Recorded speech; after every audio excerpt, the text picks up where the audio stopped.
All good? Yes. Finesse. Yeah, Oh, of course, yeah. My dad was like, "Oh, this is right." Yeah. Do you need white balance as well, or just the audio tech? Yeah, I got you. And then everything good for you guys? Good for Context. that. Cool. Yeah, exactly. Yeah, I have the most recent of this is the what is it? Oh, Splendor to the Divine or something. It's about Churchill. the vial. Yeah, Splendor to the Vial. Yeah. Yeah. I like Did he write Jonestown? All set whenever you are. Who did Jonestown? That's a good one. I don't know. Oh, that's Malcolm. Oh, Gladwell. Yes. Yeah, he did like a great one on the Devil. in the No, White David City. McCullough did David Jonestown. McCullough. The Devil in the White City. Aren't they making that a movie? They've been Oh, talking. no, I'm just doing a mic check. And The Perfect Storm. Have you read The Perfect Storm? Yes, that's where that was started. No, that was Larson wrote Isaac's story. I blush. That's what I mean. Mic check. 1, 2, 3. Mic check. This is much 1, better. 2, 3.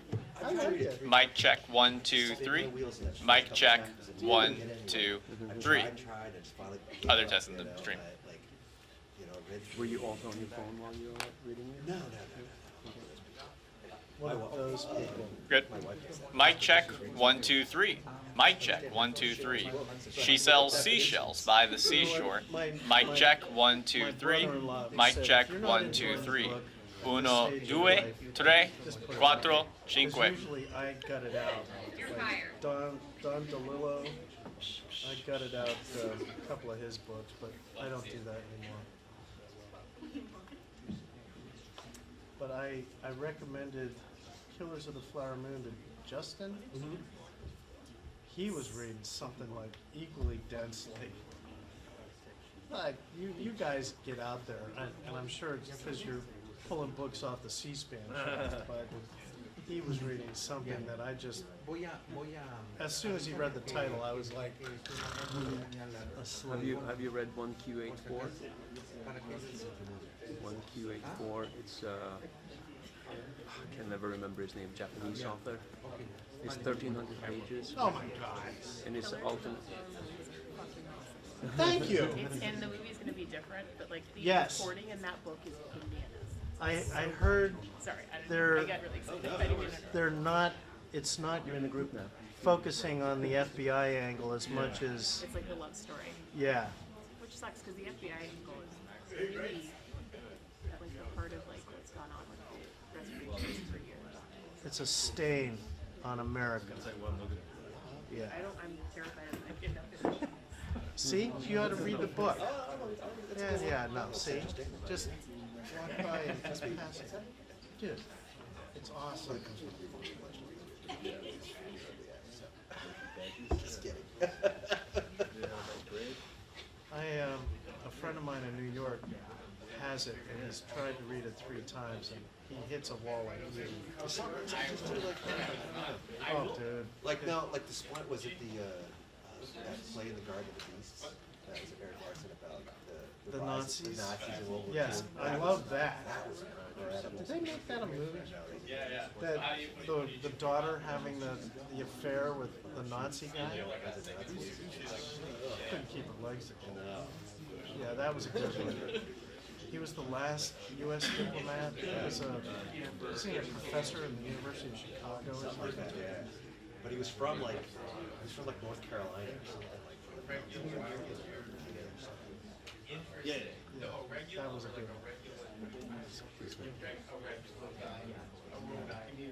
It's like being a totally different world. You just, since it's so big, you just go in there. Hard to come out. Have you read it? Yeah. All 1,300 pages. Yeah. What's Heads up. Got this wrap. Give it a few minutes. So I get big books. It's like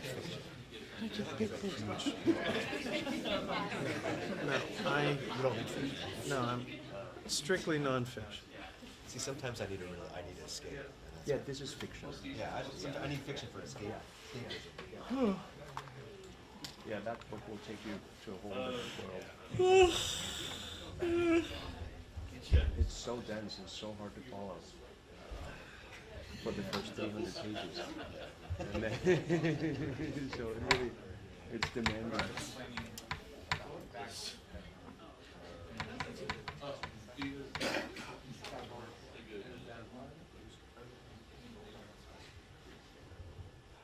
Kids got style.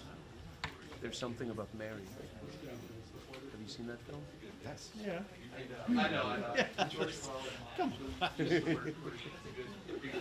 Kind of looks the A same. little I'm not dabble, gonna look at do that ya? different. I can't look at it the same way now. A little dabble, do you? Yeah, exactly. Just ease the pressure. Is that hair gel? Exactly.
Okay, here come the stills.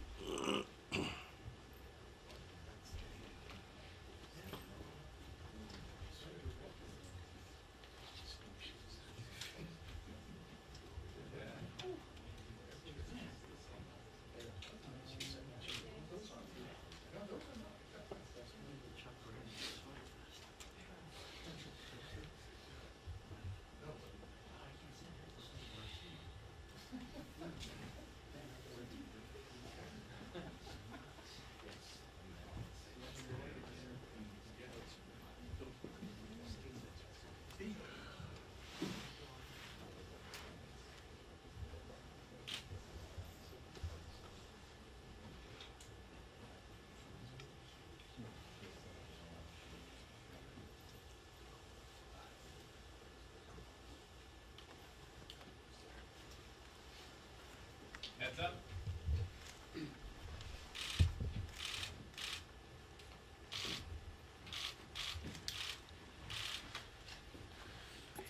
Good morning, everyone. We just completed a caucus meeting with the White House negotiators and presenters, and it was a very thoughtful, comprehensive, clear-eyed discussion about the moment that we are in, and of course about the importance of avoiding a catastrophic default. In that meeting, I made clear that I'm going to support the legislation that is on the floor today, and that I support it without hesitation, reservation, or trepidation. Not because it's perfect, but in divided government, we of course cannot allow the perfect to be the enemy of the good. And President Biden did an incredibly good job under difficult circumstances in protecting some key priorities and values for the well-being of the American people. This process has been one where the extreme MAGA Republicans were determined to take the country down one of either two directions. Door number one, they wanted dramatic, draconian, devastating cuts that would have adversely impacted the health, the safety, or the economic well-being of the American people. And they were going to use a hostage-taking situation to force those extreme right-wing cuts down the throats of the American people.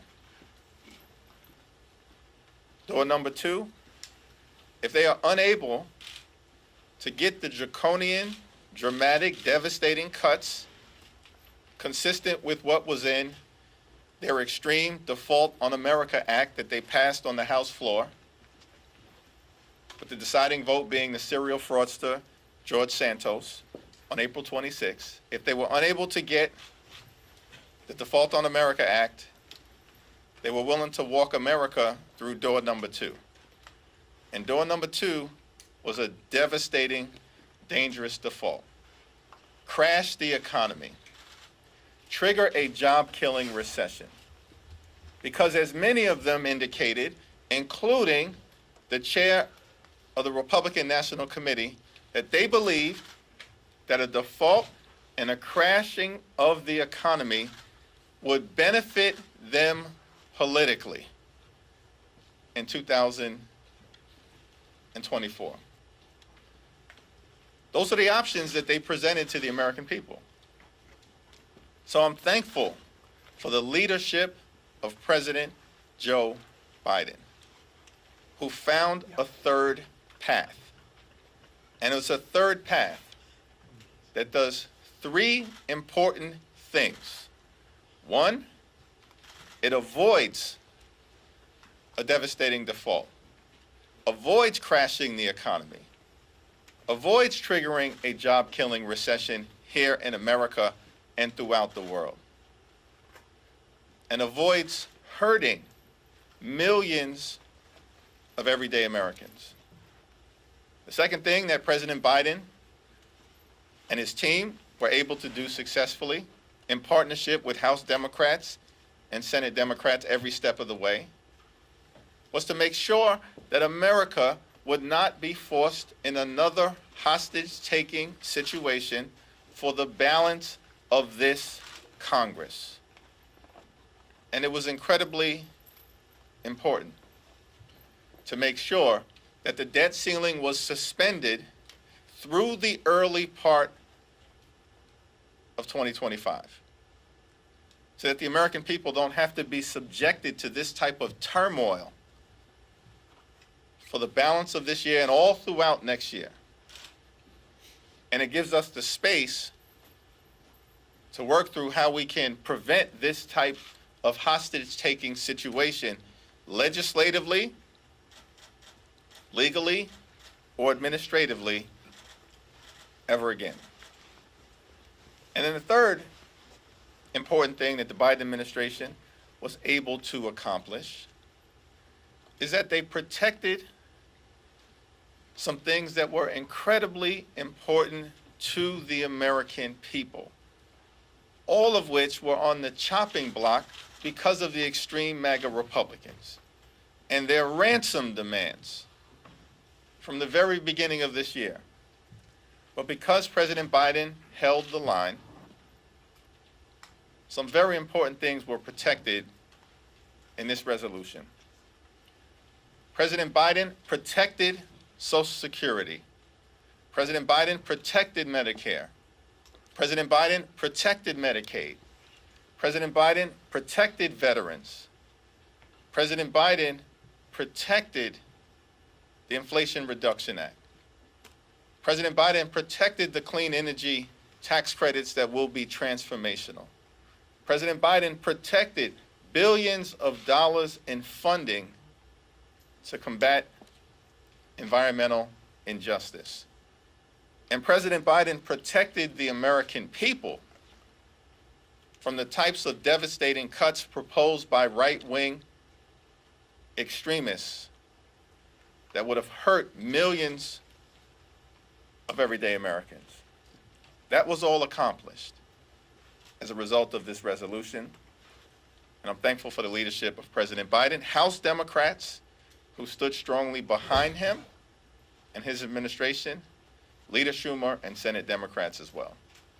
It's now my honor to yield to the distinguished whip of the House Democratic Caucus, who has held this caucus together in such an extraordinary way. From the first week of the 118th Congress, through the Default on America Act, where every single House Democrat opposed the extreme MAGA Republican legislation, giving the administration tremendous strength in the negotiating room, all the way through making sure that every single Democrat, New Dems, Blue Dogs, progressives, all points in between, signed the discharge petition to strengthen the leverage that the Biden administration needed to bring about an outcome that protected the well-being of the American people. Thank you, Catherine Clark. Thank you, Mr. Leader. We are inspired by your leadership, and it continues to be demonstrated. And we are still to this day so proud to have cast 3,179 votes for Hakeem Jeffries for Speaker. But today, let me start off with what we know. It's been nearly 3 months since President Biden released his budget, his vision on how we can invest in the American people and at the same time reduce our deficit. And every day since, it has been Democrats and the president who've been fighting on the side of the American people. It is Democrats who've been the adults in the room. It is Democrats who's prioritize Americans over political gamesmanship. It's Democrats who've opposed this MAGA hostage situation. It's Democrats who have always been clear. We will not allow this country to suffer a devastating default. The question is whether Republicans today will decide to join us and do the right thing. This is a deal that Speaker McCarthy negotiated. When his predecessor negotiated an agreement on the debt ceiling, she guaranteed the votes from the vast majority of her caucus. Now, nobody is mistaking Speaker McCarthy for Speaker Pelosi, but he should be able to do what he said he was going to do and produce 150 votes from this majority. That should be on the table. And the fact that it is still an open question, the fact that we still don't know if the votes are there, that he is depending on Democrats to avert disaster, that is a reflection of the extremism, of the brinksmanship, and the ideological rot that has taken hold of the Republican Party. Like all of you, I am eager to see the Republicans' final tally. But this caucus will remain unified with the president and, most importantly, with the American people in this fight. And I am very proud to yield to our chairman, who has been helping us at every step of the way keep our caucus informed and together, and that's Chairman Pete Aguilar. Thank you, Whip Clark. Thanks to Whip Clark and Leader Jeffries for their leadership, for their comments to the House Democrats this morning, for the unity of purpose that they exude every day. This week we'll bring an end to the Republican-led and Republican-manufactured crisis. House Democrats look forward to continuing to tout the achievements of the Biden-Harris administration, 12.7 new jobs created.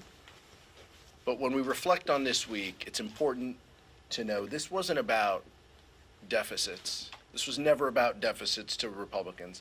They turned down every reasonable opportunity to close loopholes that would affect our deficits. They want to stand behind their billionaire friends so they can pay less than teachers on their tax rate than teachers in San Bernardino. That's what this is about. And they're going to show us throughout the summer. Our prediction is that they're going to mark up a tax bill that would blow another hole over $3 trillion in the deficit. This is not about fiscal sanity. This is about them, each and every step of the way, protecting their billionaire friends. But House Democrats stand poised to help, stand poised to be the adults in the room, and we will ensure that we put this crisis behind us. We've had a number of briefings with the administration officials. I am appreciative of them. I continue to appreciate the president standing up for Medicare and Social Security and Medicaid. Without that leadership and support, those programs would not have been protected in this deal and in this year. We've got a number of administration briefings, 6 briefings. The administration just spent 2 hours briefing House Democrats. We appreciate their willingness to do that. And a partner in that process, who was all of the members of the leadership team were on these Zooms and on these calls and there today. But a partner in this has been Vice Chair Ted Lieu. Thank you, Chairman Aguilar. And let me first start off by commending Hakeem Jeffries, Catherine Clark, and Pete Aguilar for their strong leadership and for putting the American people first. And what all of you have seen since day one of the 118th Congress is that President Biden and House Democrats have remained calm, cool, and collected in the face of repeated Republican chaos.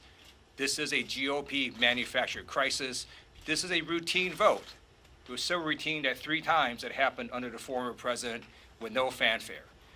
But Republicans chose, because of how extreme they've gotten, to take us to the brink of a disaster, and Democrats are not going to let that happen. And what we've seen in particular from President Biden is that he gets stuff done. President Biden and Democrats negotiated a bipartisan infrastructure law to rebuild your roads and bridges and highways. President Biden and Democrats negotiated a bipartisan Chips and Science Act to bring back high-tech manufacturing to America. President Biden and Democrats negotiated the PACT Act to protect our veterans. This bipartisan agreement today protects all of those historic laws. And in particular, as a veteran myself, I'm very pleased that this agreement fully funds veterans' health care at the insistence of Democrats. It was not that long ago that Republicans passed the Default on America Act that cut veterans' funding by 22%. And because of the leadership of Democrats and President Biden, we were able to restore that funding and fully fund veterans' health care, as well as toxic exposure fund in the PACT Act. And because of that, I will be supporting the bill today. And now I yield back to Leader Jeffries. Thank you, Ted. Thank you, Pete. Thank you, Catherine. Questions? Leader Jeffries, you're saying that. To the left, sorry. Leader Jeffries, you say that Speaker McCarthy negotiated this bill. The White House was also negotiating this bill as well. So what is your message to progressive members in your caucus who say that those work requirements should have never been on the table? Same message that I just delivered from this podium is the exact message that I delivered in my conversations to all of the House Democrats throughout the last several days as we've been working through receiving information from the administration and in the context of the discussion earlier today. Now, Speaker McCarthy and the House Republicans had the negotiating oar in terms of both the House and the Senate in this context. And so as Catherine Clark indicated, it's our expectation that at minimum, House Republicans will produce 2/3 of their conference to support a resolution that they negotiated after driving the country into a hostage-taking situation on the brink of default. 150 votes is what the House Republicans need to produce, consistent with what they've agreed to do in terms of getting this bill over the finish line. House Democrats are going to make sure that the country does not default. Period. Full stop. We will continue to be responsible stewards of our economy.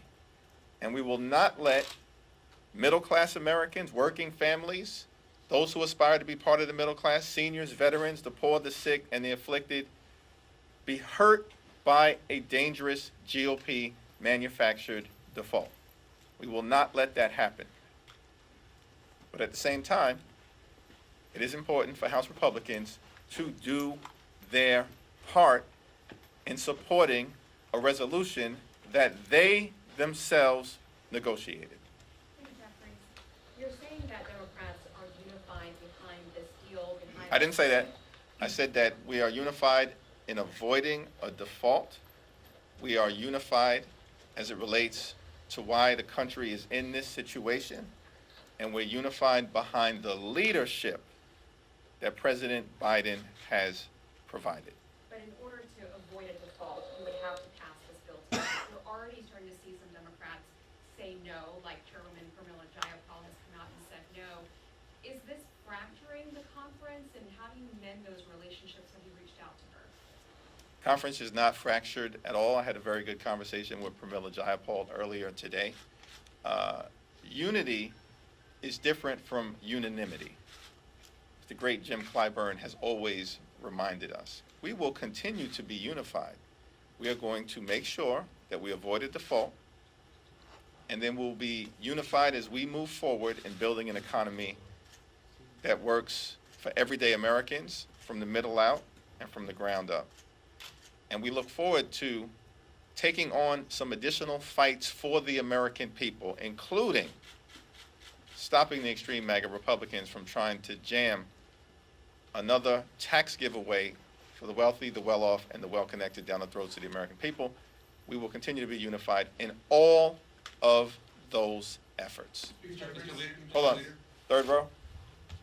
This 1% cut to the budget if all 12 appropriations bills aren't passed, what does that say for the appropriations process later this year? How's that going to affect how things are going to go, and does it raise the chance of an omnibus bill? How's this going to work? We all have full confidence in the House Democratic Leader on the Appropriations Committee, Rosa DeLauro, the once and future chairwoman of the Appropriations Committee, to defend Democratic priorities, to fight for the middle class, for working families, for young people, for older Americans, for those who aspire to be part of the middle class, for vulnerable Americans. And as we resolve this default crisis and then hand over the reins to the Appropriations Committee, I believe that we couldn't be better served than from the leadership of Rosa DeLauro. What's the latest update you received from Speaker McCarthy about how many votes Democrats will need to deliver on both the bill itself and also the rule? Let me defer to Catherine Clark on the rule, and on the bill itself, we haven't gotten a precise number from the other side of the aisle yet, but we continue to maintain that House Republicans need to keep their commitment to produce 150 votes for the resolution that they themselves negotiated. And when that happens, Democrats are going to make sure that there is no default.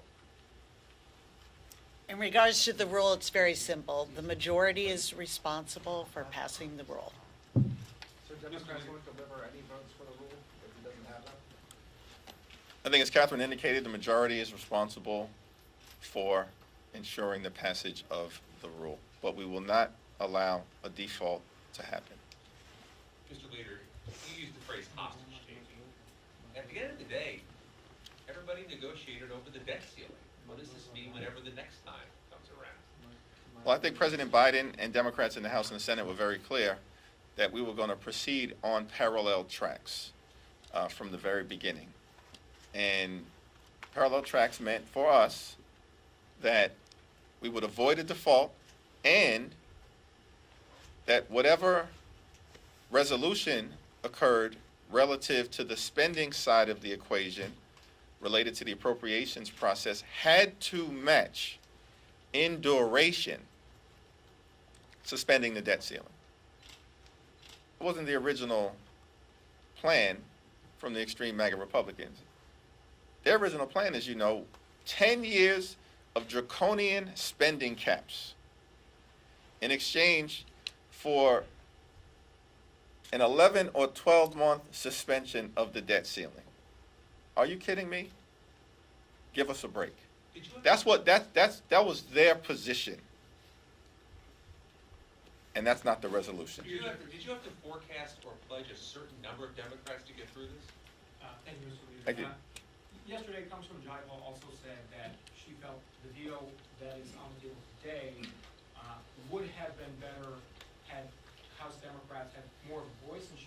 felt that would have been the case if you had a more consistent presence at the negotiating table. Do you agree with that? Well, I'm thankful for her comments, but I've got full faith, and as I believe all of us do, certainly in President Biden and in the team of designees that were in the negotiating room. Every single member of the House Democratic Caucus has great confidence in Director Shalonda Young in particular. In fact, before she said a word today, she received a standing ovation from every single person because we have great confidence in her ability. It was an enlightened decision when President Biden put her into that negotiating room, and we knew that she would defend our values, and she did. There's been some talk of Democrats holding their votes tonight to show that Republicans couldn't pass it alone and then provide votes later on to prove the point. Do you think that this is something that's been discussed, and do you think this is an appropriate course of action? And there was no discussion of that either in the meeting that we had earlier today with all of the top Democrats on the standing committees or in the 2-hour and 15-minute meeting that we had in the caucus. We'll go to Paul. But you did say that the Republicans have to keep their commitment to 150 votes. And I think you actually said, and then the Democrats will. So what happens if they do not provide 150? What if they're sitting up there at 130? Well, to be clear, it's our expectation that House Republicans will keep their commitment to provide 150 or so votes as a floor for an agreement that they themselves negotiate. This is not an agreement that Mitch McConnell negotiated, that came over from the Senate, that Leader Schumer negotiated. They were the ones who were in the room. And so I think it's reasonable for the American people to conclude that this is going to be a bipartisan resolution to a manufactured default crisis that they created. In terms of functionality, and what happens during the 15-minute vote series or things of that nature, none of us have gotten into any of those mechanics. Because we've been very clear, we will not allow the country to default. America must always pay our bills. We will not let extreme MAGA Republicans in the Congress crash our economy and hurt everyday Americans. Period, full stop. Mechanically, what that looks like on the House floor remains to be seen. Next. Thank you, Leader Jeffries. Do you think the White House gave up too much or relented in that they had said that work requirements was a red line? They gave it to improved work requirements. And second, what's your reaction to some in the Freedom Caucus threatening to file a motion to vacate the chair? If that were to happen, would Democrats stand behind Speaker McCarthy, given that reportedly that Dems feel that there could always be a worse option? Well, we'll cross that bridge when we get to it, and there's been no discussion over the last several days in any of the meetings that we've had as it relates to any hypothetical motion to vacate the chair. Our mission is clear.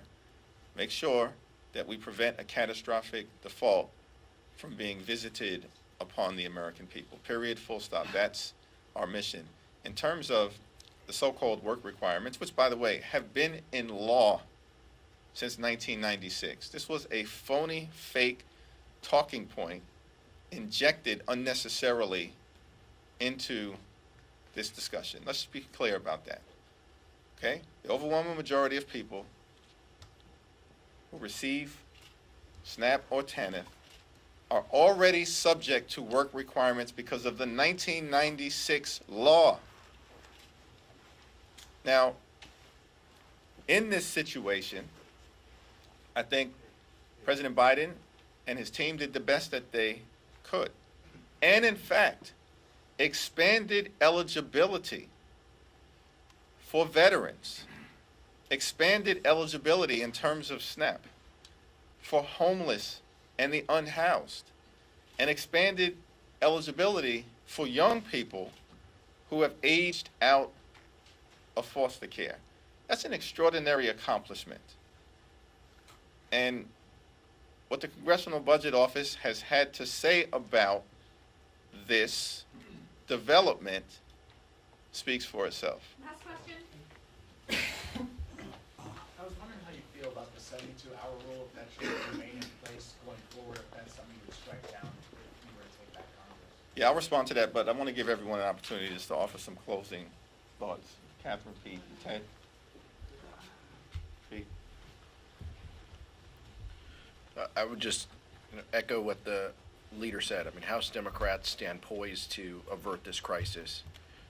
Personally, from the vice chair and I, we appreciate the administration coming up here, continuing briefings, the documentation that they have sent over to help members arrive at a decision that is best for their districts has been helpful. Over the last 48 hours at the leader's request, we have had 6 deep dive briefings plus the caucus session this morning.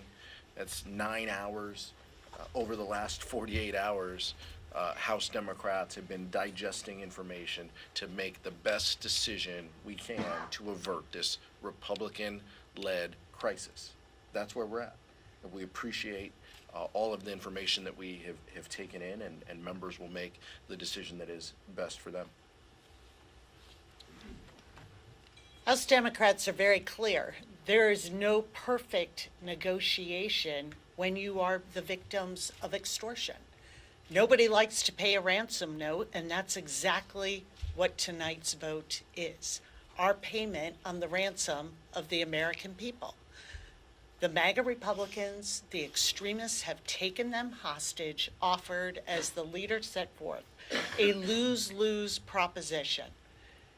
We'll either have devastating cuts or we lose 8 million jobs overnight, spike the cost of home ownership, of car loans. Last time we even got close to default, Americans on the verge of retirement lost on average $20,000 of their life savings. This is how the MAGA extremists view the American people. It doesn't matter what will happen to them as long as they are winning their political game. And who's at the center? It's families at home. It's workers. It's small businesses.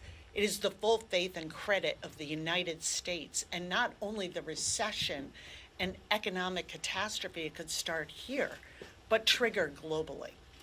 So at a time where our president is asserting the strength of our country here and abroad, bringing manufacturing back, investing in infrastructure and climate resiliency, strengthening NATO, siding with Ukraine and standing for democracies around the world, this is the vision of the Republican conference? That you put all that at stake for what? For what? To make that winner's circle so small that only the very rich and already well-connected continue to prosper, and you're willing to cut off opportunity for American families who are trying to get by, recover from the pandemic, get back on their feet? It's hard to take in because it is so cartoon villain-like. But unlike a cartoon, the American people won't snap back up when you drop that economic anvil on their head. This is where we are, and we are grateful to the leadership from this White House, to the leadership from the Democratic Caucus, and what we anticipate we are going to see from our Democratic colleagues in the Senate, for putting the American people first in steering the way for this country back to sanity and rejecting extremism. I just want to remind people, again, why we're here today. It's because under the former administration, Republicans passed a massive tax cut that benefited the top 1%, and they don't want to pay for that. Another reason we're here today is because Republicans took a routine vote and jacked it up and put us on the brink of disaster, MAGA Republicans will fail in their attempt to crash the U.S. economy, and that's because President Biden and Democrats are standing strong. We're going to make sure our country does not default and that we in America remain the leader of the free world. Thank you again to Whip Clark and Chairman Aguilar and Vice Chair Lou. Over the last 72 hours, the communication between the White House, the Biden administration, and House Democrats has been clear, consistent, and comprehensive.